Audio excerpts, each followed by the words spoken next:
MVHS continues to move forward in securing financing for the downtown Utica Hospital project. Today, hospital officials met with Oneida County officials in Rome seeking certain approvals. News Channel 2's Brent Carney live here in the studio with a breakdown on the cost. Brent. Good evening, Kristen, and there are plenty of numbers to digest here for a project that is expected to cost in the hundreds of millions of dollars.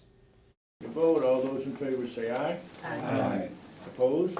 And just like that, MVHS reached another milestone towards breaking ground on their new hospital project. The meeting was all about the money. The board of directors approved MVHS to use up to $300 million of tax-exempt bond funds to help foot the bill for the hospital, which makes both MVHS and their investors very happy. So the investor who buys the bonds wouldn't pay tax on the interest that they receive as income on the bonds, so they benefit, and the hospital receives the benefit to a lower interest rate because of that. That allows us to, afford to build a hospital essentially, and more money for construction, more money for equipment and technology, things like that. As for the total price tag on the project, the last estimated figure was around $480 million.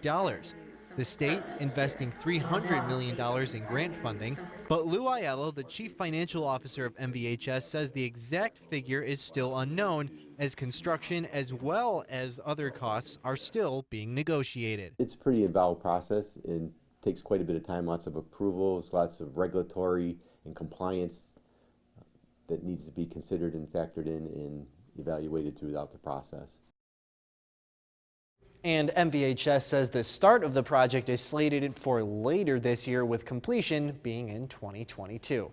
Live in the studio, Brent Carney, News Channel 2. Kristen, back to you. And Brent, thank you. Negotiations